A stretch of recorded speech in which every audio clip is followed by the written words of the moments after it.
Hello and welcome to Sophie & Co. I'm Sophie Shepard. Nazi Kenneth O'Keefe served as a U.S. Marine, but after being discharged, he was left with only a feeling of disappointment. He burned his U.S. passport and dedicated himself to a different cause. His rich activist biography includes being a human shield in Iraq, sailing on a Gaza flotilla, protecting marine life in Hawaii, and helping establish dialogue with Iran. And he is our guest today. As a Marine, Kenneth O'Keefe fought against Iraq. It shattered his view of the world. Ever since, he has been fighting a war against war, facing American bombs as a human shield or running the Gaza blockade. He is never afraid to speak truth to power. But what makes him take up action for others? So I'm here with activist Kenneth O'Keefe. It's really great to have you on our show. Kenneth, I know that you've led a human shield action in Iraq right before the war started, and then you were deported. Do you follow what's going on in Iraq now? For example, the November death toll was almost 1,000, and 2013 is the deadliest year since 2008. Why do you think the removal of Saddam hasn't improved the lives of Iraqis? Or has it? I don't know. Well, I think if you really want to know the truth about the invasion of Iraq, there's clearly some incentives for the invasion. Oil, securing oil was one of them. Establishing permanent military bases in the region was another one. But a far less talked about reality is Israeli plans, which made clear that the balkanization of surrounding countries, in particular Iraq, if we go to Oded Yanan's plan for Israel in the 1980s, it lays out very clearly a strategy of destabilizing all of the surrounding areas of Israel. This includes Syria, Lebanon, Jordan, Iraq, and even Egypt and Saudi Arabia. And this long-term goal is part of the Greater Israel Project. So in terms of the sectarian divide you see happening in Iraq today, it's actually all part of a very well-designed plan to try and secure the goal, this fantasy goal of the Greater Israel Project. Okay, but why would Israel benefit from an unstable Middle East, an unstable Arab nations? Because what we see that this instability actually is followed by fundamental Islam, and people who are overthrown yes, are either replaced by fundamentalist powers, or there's just more sectarian violence that grows. Yes, and it would seem on the surface from a sane point of view that everything is going wrong. But in fact, when you fracture a country along sectarian divide, ultimately you weaken the country. What the last thing that Israel or the United States wants is a strong Nasser-type leader, an Arab nationalist who will seriously ensure that the resources of that country are taken and protected and used for the benefit of the people. That's the last thing that the empire wants and that Israel wants. So while you have these religious fundamentalist nutcases who are running around bombing and doing all sorts of stuff like that, you have a weakened, fractured country in Iraq, and that is the prerequisite for ultimately expanding Israel into the fantasy of the Greater Israel Project. It doesn't seem sane, and it's not sane, because those who are trying to carry out these agendas are pure and simple psychopaths. And so you think that American administrations, one after another, have been following this plan for 30 years? If you ask me how the world functions, then you have to understand one thing plain and simple. The head of the snake, the system of power, is headed by the financial system. The bankers rule the earth through the private control of the issuance of money, debt-based money, which we're all supposed to pay, ultimately with all of these things that they call austerity and whatnot. The bankers basically, through the control of the issuance of money, which allows them to provide themselves with an infinite supply of money, means they can buy anything and anyone that can be bought. So when we look at the vast majority of governments around the world, they're nothing more than puppets who are carrying out an agenda for the bankers. And the bankers at the top of this pyramid are, as I've said, plain and simple psychopaths. They're drunk on their own power. They're used to getting everything they want. They can buy anything and anyone that can be bought. And this explains the corruption of virtually every government we can look at. And the policies do not reflect the interests of the people. They reflect pure and simple the interests of the bankers. But Kenneth, if what you're saying is true, that governments obey the big banks and the big money, then it would really take the people and revolution in each country that you have named to actually change things around. Do you really see revolution taking place in America, for example? Well, it's already happening. I'll give you a great example of why I'm optimistic about things in America. You know, the President of the United States, traitor that he is actually a constitutional lawyer. He's actually trained at the highest levels of university in constitutional law. Do you know how obscene it is that somebody who is trained in constitutional law giving himself the authority to execute anyone, anywhere, at any part of the planet with no jury, no trial, no conviction, no nothing? This man is a dictator who has assigned himself the right to execute anyone, including U.S. citizens. I am confident that at some point the American patriots, who seem to be in a bit of a coma and have been sleeping for a long time, are going to wake up soon and realize that while they took an oath to uphold the Constitution of the United States, the President of the United States also took that oath and has breached it so badly that he should be arrested and charged with treason right now. And ultimately, all of the sycophants in the U.S. Congress who passed things like the Patriot Act and the National Defense Authorization Act, again, completely contrary to the U.S. Constitution, which is supposed to be the supreme law of the land, these people need to be arrested. And a government needs to be put in place that actually honors the U.S. Constitution. And I honestly believe that's going to happen. One way or the other, it's going to happen. But you just started your answer by saying that the revolution is already happening, and then you went on by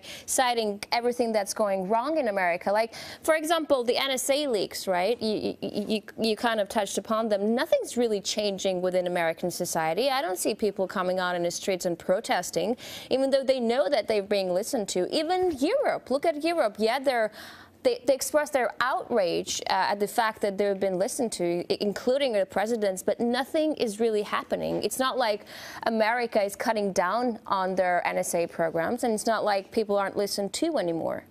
So where's the revolution that you're talking about? Let me give you...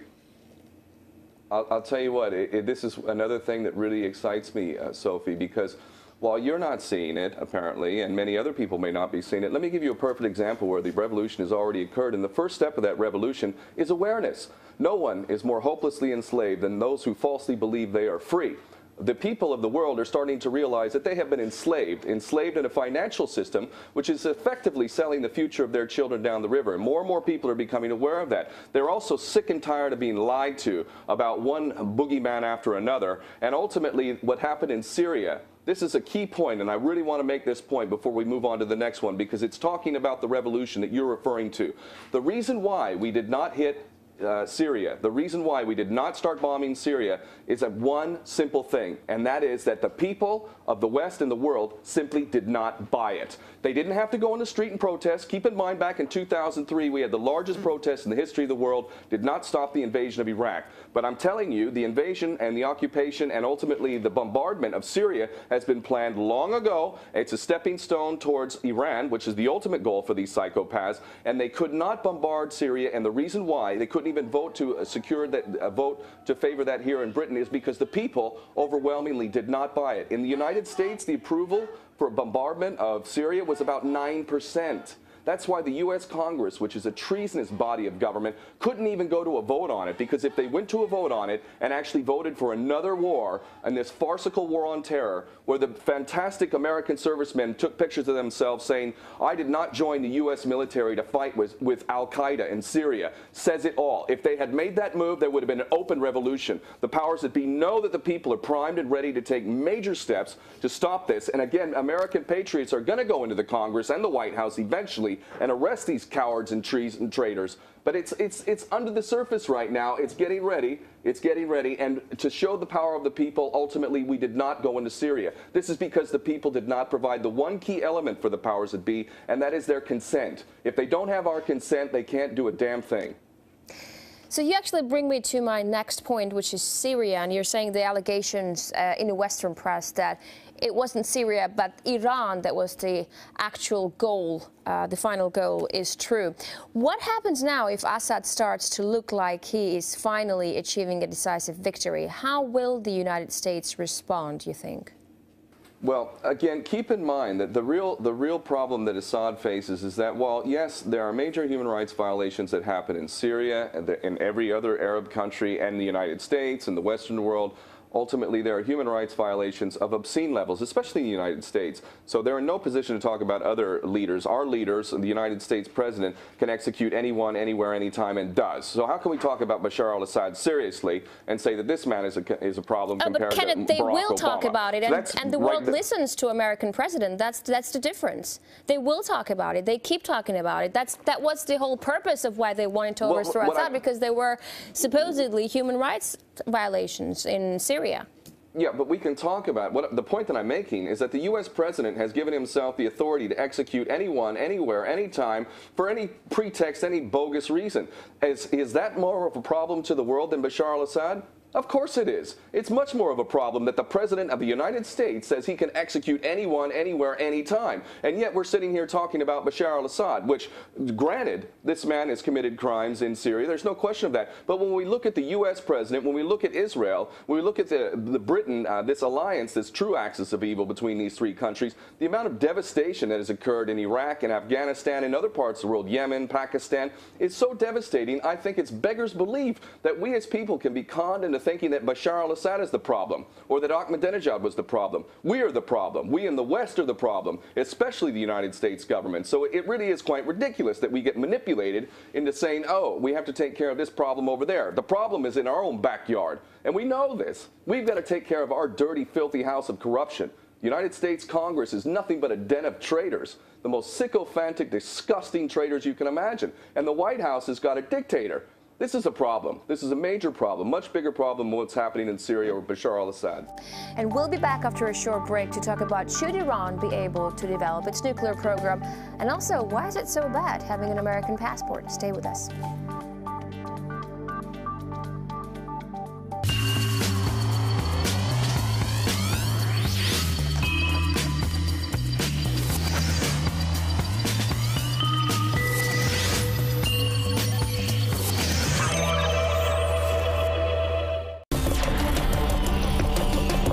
Right from the scene.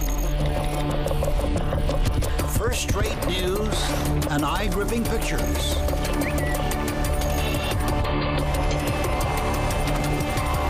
On our reporters' Twitter and Instagram.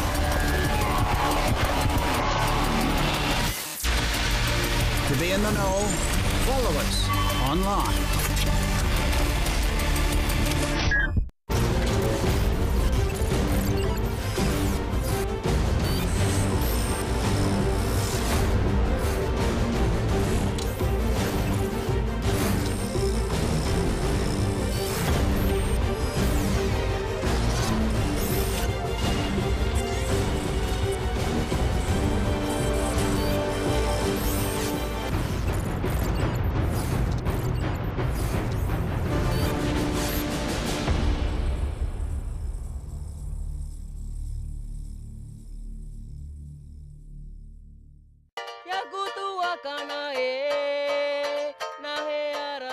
They look like bounty islands, where the locals can enjoy the sun and the ocean.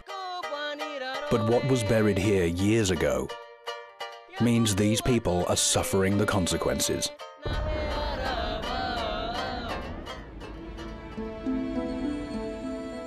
How much more poison lies under this ground? Behind this zone, there is what we call the Colette Bank, on which there is a deposit of plutonium left by a security test which caused a dispersion of radionuclides. Despite previous cleaning efforts, there remains a deposit of a little less than 2 kilos of plutonium stuck in the rock and the coral reef, about 10 meters down. Nuclear tests, a never-ending legacy on RT. Do we speak your language? Want news, programs and documentaries in Spanish? What matters to you? Breaking news, alternative angles, hidden stories. Are you here? Then try RT Spanish. To find out more, visit actualidad.rt.com.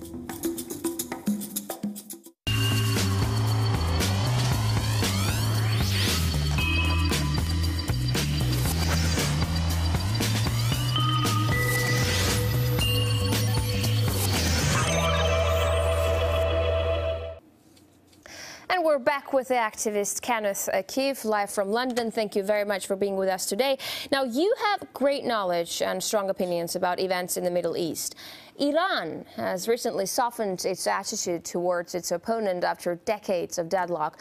Israel is annoyed. And how do you see that developing? Well, I think it's a reflection of the sanity of the people around the world who realize that any kind of attack on Iran is tantamount to initiating a full-scale Third World War, which of course could very well and almost ultimately, inevitably would lead to a war with China and Russia. This is pure madness. And those of us who've lost loved ones or who have served in combat, like myself, and others who know the devastating cost of war, not just for the so-called victor, because the only victor really is the bankers, quite frankly. But even those who supposedly on the winning side suffer greatly. And testimony to that fact, aside from the 1 million to 2 million dead in Iraq, is the 22 American servicemen a day who are committing suicide because of the horrendous things that they were called to do in places like Afghanistan and Iraq. So this policy now, this shift in policy to actually resolve this conflict with Iran, this false conflict in truth, is a reflection of the will of the people, if you ask me. So you think Netanyahu is bluffing? Which is starting to achieve the goal. So you think Netanyahu is bluffing? Because I've spoken to a couple of Israeli parliamentarians, I've spoken to Israelis, and they're all for a strike. Yes. No, I don't think that he's bluffing. He's an absolute psychopath, and he reflects the agenda for the powers that be in Israel. Each one of these players, Netanyahu, George Bush, Obama, Cameron, they're all puppets, and they're all supposed to read a different script at different times depending on what the agenda is. The agenda is shifting slightly, and it looks like Israel and the people of Israel, the Jewish state of Israel, are like sheep being led to slaughter. Because ultimately the policies of Israel are completely and totally unsustainable. Even the CIA said in 2009 that Israel would not even exist within 20 years. Henry Kissinger himself said it wouldn't exist within 10 years, and the reason why is because its policies are totally self-destructive, and the puppet masters are quite happy to sacrifice the people of Israel. They're going to destroy themselves if they do attack Iran, because Iran can fight back and does have allies, and a lot of countries are sick and tired of Israel's threats to both its immediate neighbors and even to the rest of the world. When we look at the Samson option, I encourage people to Google Samson option and look at the threat that Israel has posed to the world if things don't go its way. But when you talk about the United States is Israel's main supporter, but right now we see that it's kind of open to Iran as well, knowing how much anxiety that raises among Israelis. What does it tell you about the U.S.? Well, it tells me that the people are beginning to realize their power. I think there's things that correlate. The approval rating for Barack Obama in the U.S. Congress is about as low as it's possible to get, somewhere in the neighborhood of 10%, 20% maximum. The people have come to a point where they are sick and tired of being lied to. They know they're being lied to. And when they see their so-called leaders trying to cooperate with Israel in yet another war that would lead to disastrous consequences for the region and for the United States and every other person involved, they've had it. And the reflection of the policies is indeed that of the people. It's the people who are sick and tired. And I do see that there is some demarcation going on here between Israel and the United States. But this is because the power of the people is rising. And as we saw in Syria, the Congress and the president was all basically saying the red line was crossed, blah, blah, blah, blah, blah. And this blatantly false flag attack in Ghouta in Syria has backfired. They were not able to carry out this agenda. And this is only empowering the people that much further. So you think Iran should be allowed to develop its nuclear program? I think it's absolutely hypocritical and insane that we would sit here and fixate on Iran and its supposed nuclear weapons program, which I don't believe exists. But nonetheless, who could blame Iran if they were developing a nuclear weapon? If the United States and the West taught any lesson to the rest of the world with the invasion and occupation of Iraq, it was that Saddam Hussein was a fool for actually disarming, because by disarming, all he did was make it that much easier for the empire to come in and destroy the entire country. So the lesson we teach to the world is that the best way to defend yourself is to get yourself a nuclear weapon. And of course, the biggest culprit of using nuclear weapons and producing nuclear weapons and weapons of mass destruction is my birth nation of the United States, and I find it absolutely insane that we sit here and talk about Iran's supposed nuclear weapons program, and we know the United States is producing every kind of weapon under the sun, is spending more than every other military on the planet combined, and is involved in more war and more death and more suffering than every other nation combined, and yet it's sitting there on a pedestal talking about other nations developing weapons of mass destruction. It is insane that we even allow them to do this. The first nation that needs to disarm without question is the United States, and the first nation to be charged with war crimes and crimes against humanity is my birth nation of the United States. Once we start seeing actions like this, then we'll know that people in positions of power are serious, because ultimately the rest of the world is sick and tired of the impunity and the continuous threats of a third world war. So we've reached a point now where human beings around the planet are realizing we can't do this. We can't have a third world war. This is not a game. Okay, but you haven't answered my question. Do you think Iran should be able to develop its nuclear program? I think that every nation should disarm right now. Every nation that has a weapons program should be inspected by a legitimate international body, and those nations with the highest amount of weapons of mass destruction, nuclear weapons, are the first ones to start disarming. And when those nations start disarming, then I would say that the rest of the world will also have to show that it's disarming as well. But while the United States is able to maintain the largest military might in the history of this world and continues to use those weapons against all of the countries, I only see it as a pure hypocrisy that the West would say that other countries can't have such things. I don't want any weapons in this world, but it's not right for us in the West, and in particular the United States, to say that we can have all these weapons and the rest of the world will bomb you to the Stone Age if you even try to think to defend yourself. It's beyond hypocrisy. It's ridiculous. The U.S. needs to disarm first, and the world needs to insist on that. Now, I've read in your blog that you said this world needs one thing above all others, and that's sanity. But doesn't sanity depend on what side of the argument you're on? No, I think we were all sane when we were children, and unfortunately what passes as education is actually indoctrination, and through indoctrination we've turned into really largely a bunch of dupes who've enslaved ourselves without even knowing it. But when you regain the capacity to think for yourself, to actually become human, it becomes very clear. For instance, if we look at these politicians who historically lied to us over and over and over again, and we realize that the war-making industries are absolutely inherently interested in perpetuating war, and if we look at the people in positions of power and we see how they continuously reap major bonuses with the banks, they get bailouts to the tune of trillions, and yet we're being told that we're not working hard enough, that we're in debt, all of these things combined lead us to a point where we reach a certain level of sanity and realize, you know what, this entire system does not represent me, and in fact, every person on this planet, every single person on this planet is fighting the same enemy. And that enemy uses the financial system to enslave all of us. It doesn't take a genius to figure this out. In fact, more and more people are figuring this out. And a point of sanity brings us to a point where we realize, enough. This is a game that cannot be played. We're risking our own collective suicide here. And as a sane person, I will not contribute in any way towards this never-ending policy of war, which is leading us to the brink of destruction. And this is not about being intelligent. This is about being sane first and foremost. The average person can understand this very easily. Now, I know that you have renounced U.S. citizenship more than twice, 3 times, I think, right? So having a U.S. passport is a dream for so many people. What's so wrong with it? I mean, you don't have to agree with U.S. policies, but is America all that bad?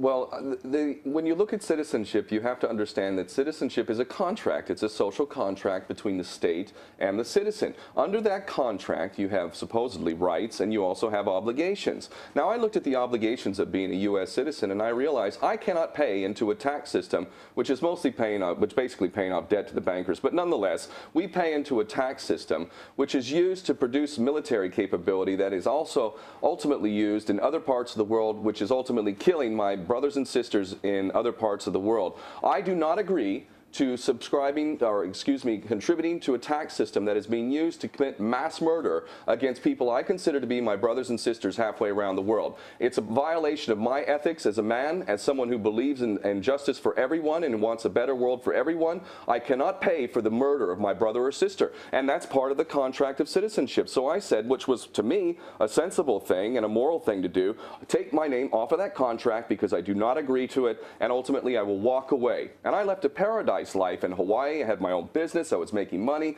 lived on the beach, did something I loved. You know, I had a beautiful, beautiful life, and I walked from that because I absolutely 100% disagree with the actions of my birth nation and find them so criminal that I need my name to be taken off that list. I will enter into a contract again with the United States if indeed it carries itself with honor and will respect the U.S. Constitution. If the U.S. Constitution is indeed made the supreme law of the United States, then I will happily come back to my nation and adhere to the contract. So why did it take so many times to renounce the citizenship to actually terminate it? What were the Americans holding on to you for some special reason?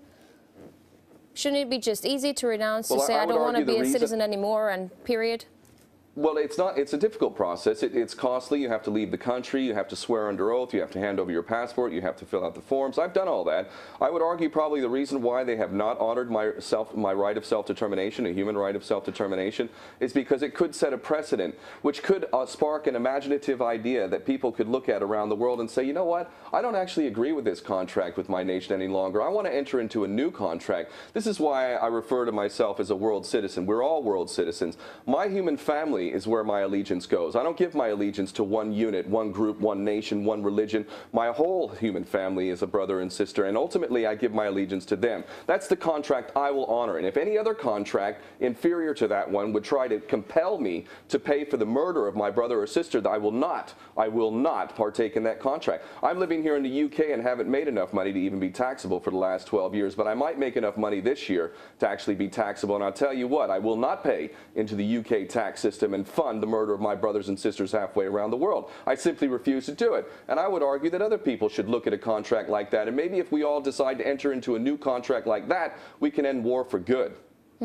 So you say you're a world citizen. Is there any place that you love more than other? Why are you living in the UK if you don't like UK policies?